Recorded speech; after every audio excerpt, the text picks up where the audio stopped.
Gusto mo i-cite ko na? Paano pa yung mukha mo eh? You're not respecting this committee. And I warn you, this will be the last.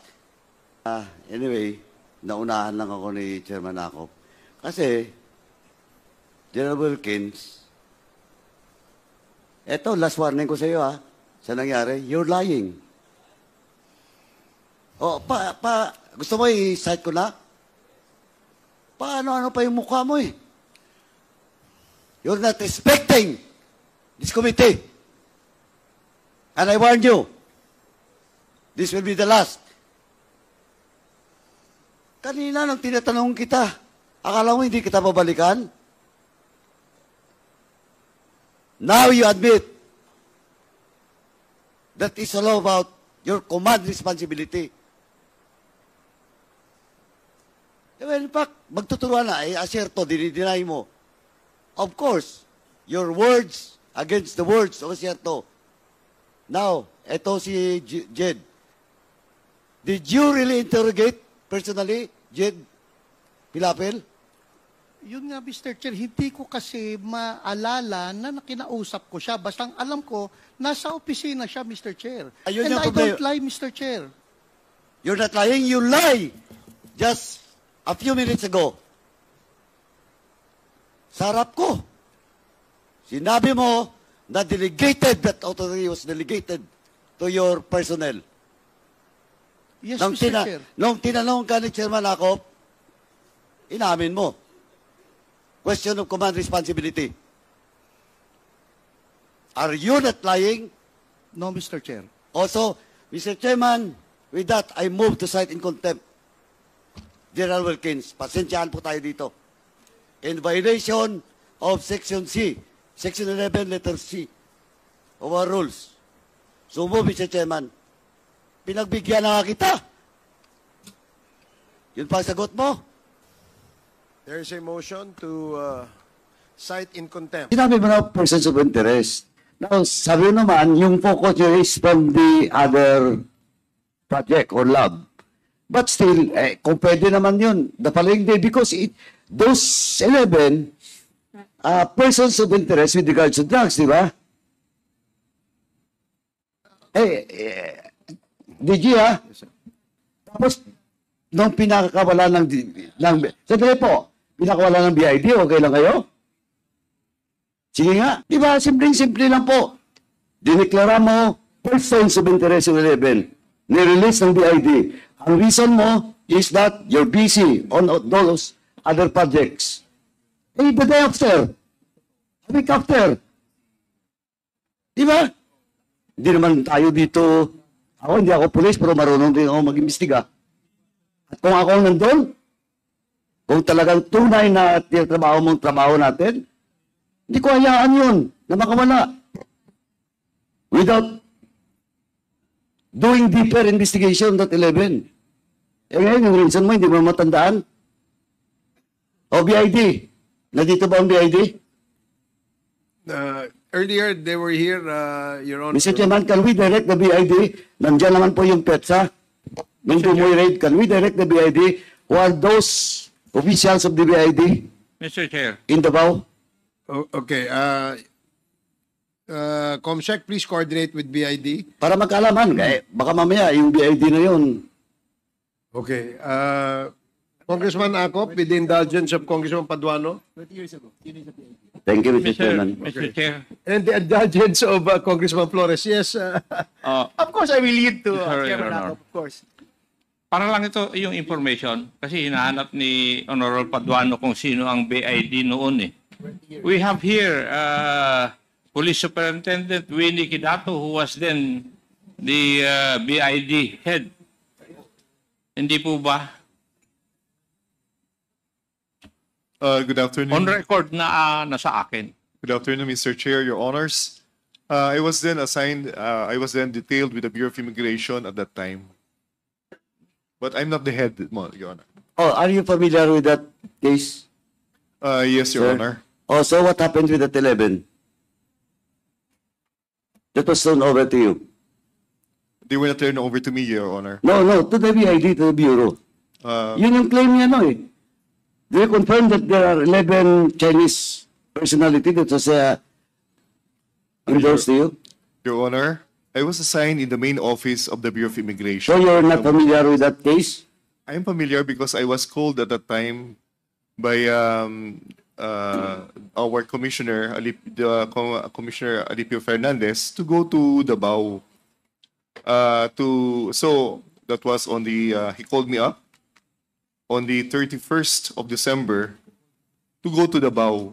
And I said, sir, I'm very sorry because I cannot buy any more tickets. The planes are already full. So may I go the following morning? So yung kinabukasan po, pumunta po ako doon. Yun po sa invitation na rin ng PNP para magkakasama-sama raw po, merong representative doon ng immigration. Kasi nandun nga po yung mga top brasses. Nandun po yung AFP, nandun po yung PNP, nandun po Sir Jal Aglipay, at marami pa pong iba. So, I'm representing BID at that time. Nung nadatnan ko po sila, kumpleto na po ang kanilang yung I arrived at around 9 o'clock in the morning, between 9 and 10, Your Honor. Kasama ko po yung mga sila Jal Aglipay. Magkakasama po kami doon. Mr. Chairman, Yes, Congressman Ako, please proceed. I have here a copy of the logbook of PDEA 11, 2004.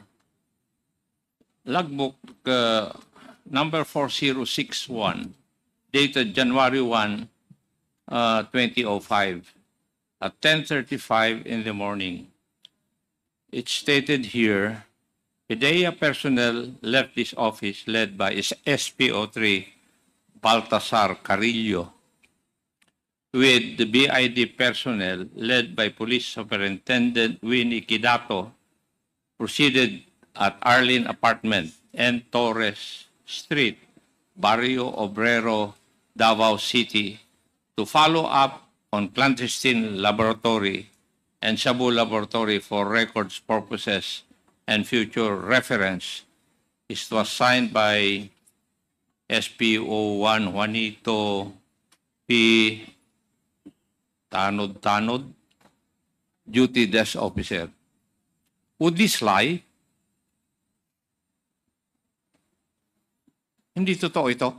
Sir O Chair, Your gawa-gawa Honor, lang ng PDEA Region 11? that is not how I remembered it, Your Honor.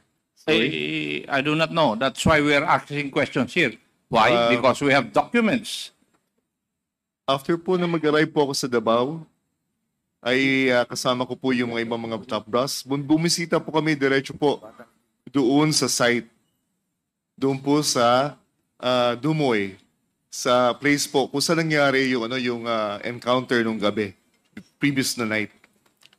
Hindi po ako nakatapak doon sa Arlene Apartment. Wala pa akong napuntahan na ganon. Anyway, nung pumunta po ako doon, nandun po nagko-coordinate po ang mga immigration, mga police. Ang immigration po was led by their alien control officer o yung pinaka-chief po ng Region 11 na immigration at the time. Ako po, tumuloy po ako doon sa Dumoy. And afterwards, after that, the same afternoon, lumipad na po ako pabalik dito sa Pilipinas. Sa Manila. Sorry po. Sino yung immigration head nandun? Hindi ko na po maalala yung pangalan ng alien control officer, but that will be available, sir, sa office po ng immigration po, siguro, sir, sa admin. But you met also DG Wilkins on that. Saan sir? Nakita ba kayo? Yes, sir. Magkasama po kami doon sa airport. So alam mo yung 11? Alam mo yung case ng 11? Hindi ko po Why the BID National Office sent you in Davao? For what purpose? It was upon the invitation, sir, of General Aglipay, extended to our commissioner then at the time, Commissioner Alipio Fernandez, so that the BI can be on board on this project. So, ibig sabihin, prior to that operation, may invitation na sa inyo. the night, nung ano po, nung afternoon po, ng 31st ng December. Pero dumating ka, tapos na. Kinabukasan na po. January 1 na po yon. So it is true na pumunta ka rin doon sa ano? Sa apartment. Hindi po ako nakatapak po doon. Maaring na misconstrue lang kasi ako po yung from the main office. Kaya sinabi ako nag-lead. Pero actually, meron na po silang coordination doon na nangyayari eh. Kaya siguro nalagyan lang yung pangalan ko doon, sir. Sa local. Opo. Meron na po local coordinations na, sir. Pero hindi mo natandaan yung pangalan nung nasa local? Tingnan ko po, lalaki po siya, matanda na. I will try to remember his name, sir. If I will ask the immigration, sir, for his name. Lahat na lang ng mga personnel ng BID na involved doon sa operations na yun. Anyway, Mr. Chairman, we have already directed the COMSEC to coordinate with BID. COMSEC?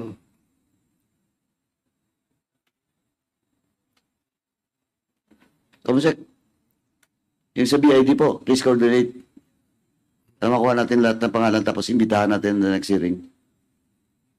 Thank you, Chairman. Thank you, Congressman Paduano. Congressman Flores, please proceed. Thank you, Mr. Chair.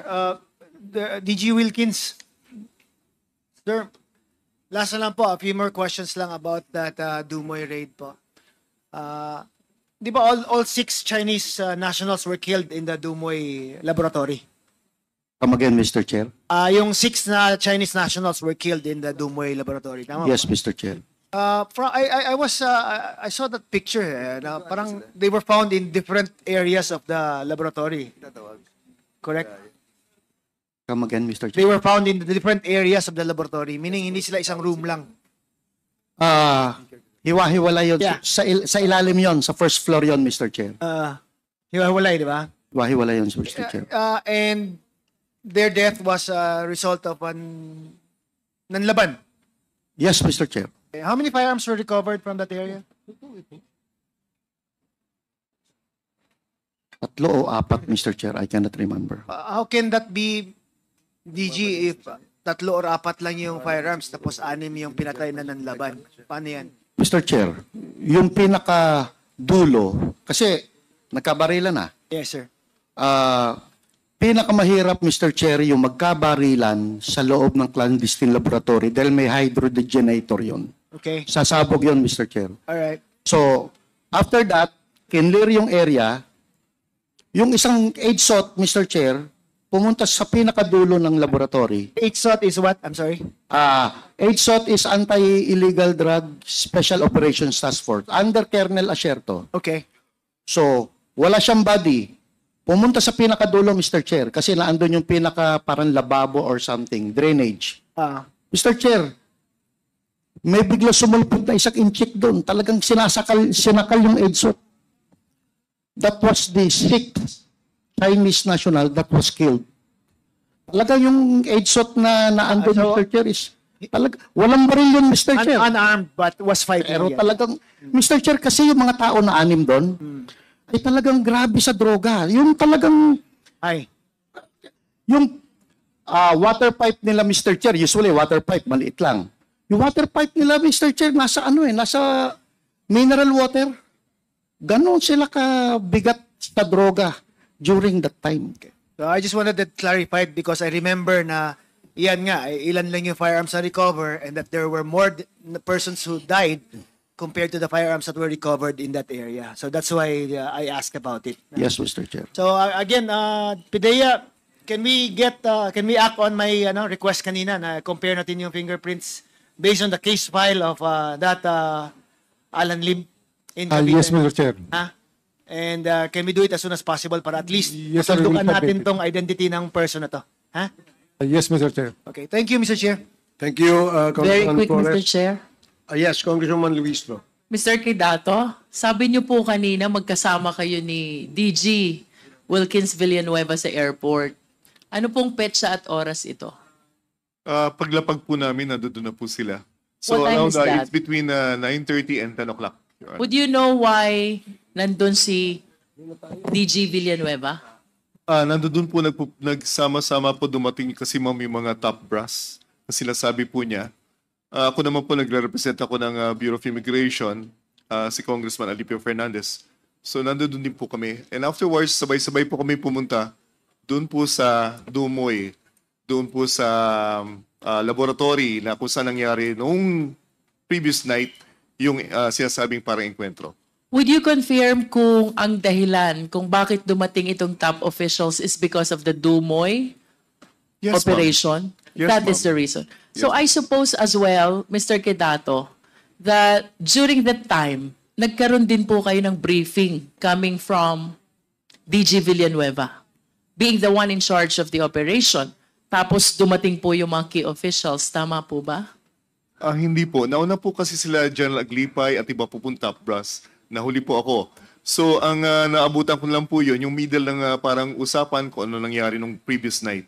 In other words, Mr. Quedato, aside from DG Villanueva, sino pa po ang present among the key officials when you arrive at the airport?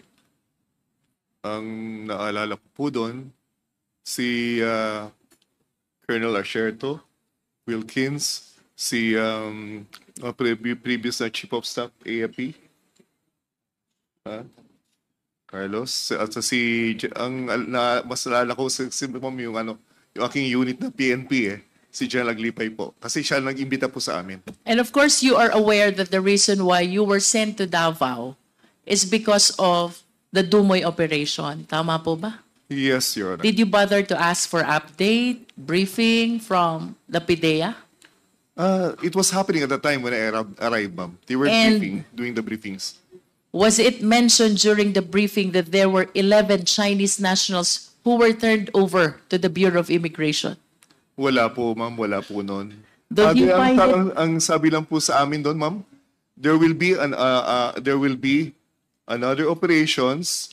Nakikipag-coordinate po yung PIDEA with the local BI office doon sa Davao at Don't that you time. find it strange, Mr. Quedato? Na ano po, The ma'am? reason why the Bureau of Immigration, you were sent to Davao, is because there were foreign nationals who were apprehended and allegedly were turned over to the Bureau of Immigration of Davao City.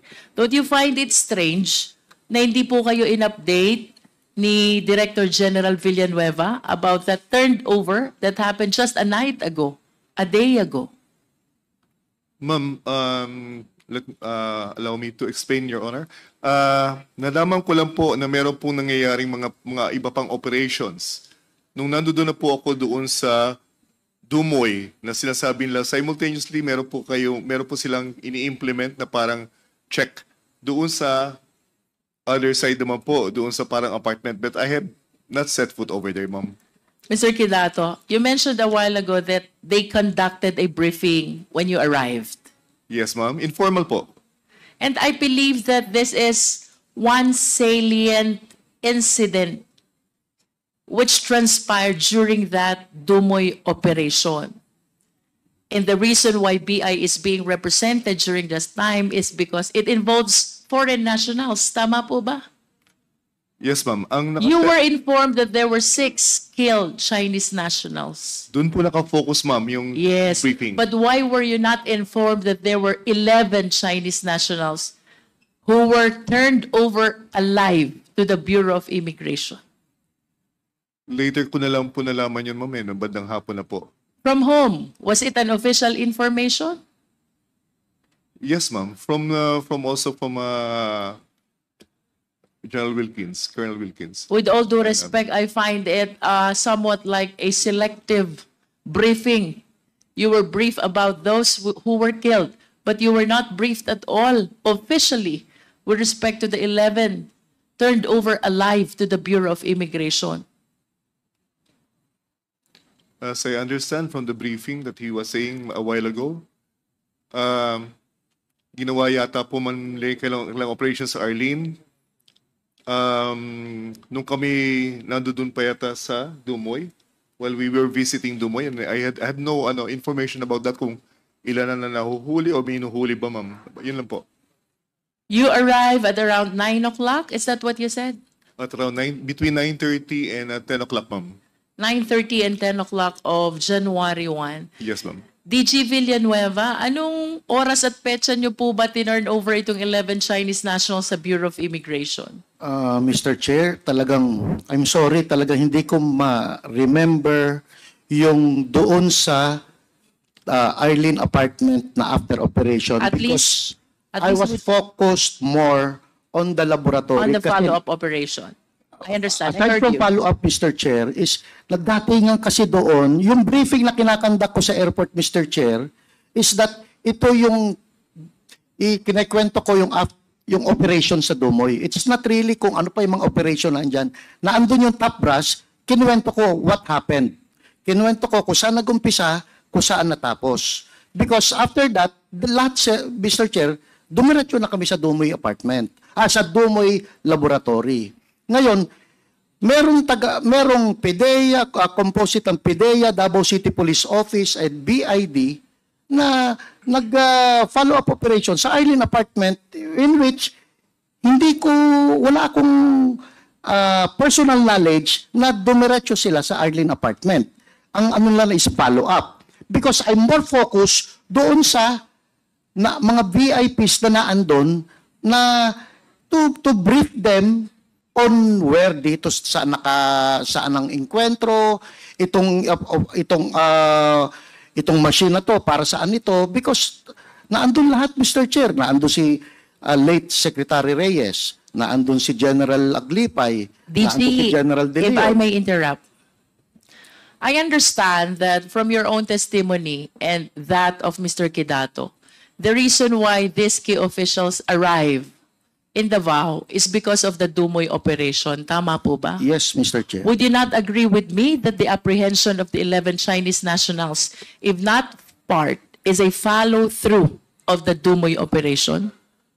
Yes or no? That is post-operation investigation. In other words, it's a follow-through of the Dumoy operation. Don't you find it Yes, significant to include it in the briefing to the top officials who arrived for the purpose of that Dumoy operation? I was not aware of that post. I just ordered SPO for Carillo, anuhan nyo yan, balikan nyo yan. But I was not aware during that time na magpa-follow up na pala sila during that time na nag-aasikaso ako ng mga VIPs on that following day. Are you trying to tell us, DG Villanueva, that when these key officials arrive, wala pang na-apprehend na 11 Chinese Wala nationals? pa, Mr. Chair. Wala pa po. Ang focus ko noon is ayusin sila dahil pupunta sila not because of this Chinese na inapprehend but because of the Dumoy anti-clandestine laboratory operation. I just want to share that based on the testimony of Colonel Las Cañas, these 11 Chinese nationals were brought to him by a police officer on the night of December 31. And that is the night before the supposed arrival and briefing that you are referring to. Well, I'm not preempting the truth, DG Villanueva. I am just trying to reconcile Yes. the facts that we are eliciting from this Quadcom hearing. Nevertheless, Mr. Chair, I just want to add to the request of the Honorable Kit Flores. I recall that during the previous hearings, Rose Nono Lin shared with us the Chinese passport of Alan Lim. So I wish to believe that in his previous so many travels, when going through the Bureau of Immigration, he's presenting and using these Chinese passports. And I believe that most of the passports, if not all, bear the thumbprint or thumb mark of the bearer of the passport. Since we have opted to go for forensic evidence as raised and recommended by the Honorable Flores, I respectfully move, Mr. Chair, that we solicit the help of the NBI to make the necessary examination of the thumb mark appearing in the police report during the Cavite operation of Alan Lim, vis-a-vis the thumb mark that is appearing in the Chinese passport, which I believe is in the records of the Bureau of Immigration already. So move, Mr. Chair. There is a motion to direct the NBI to examine the thumbprints of Mr. Alan Lim in order to determine whether Alan Lim and Mr. Lin Wei Xiong is one and the same person.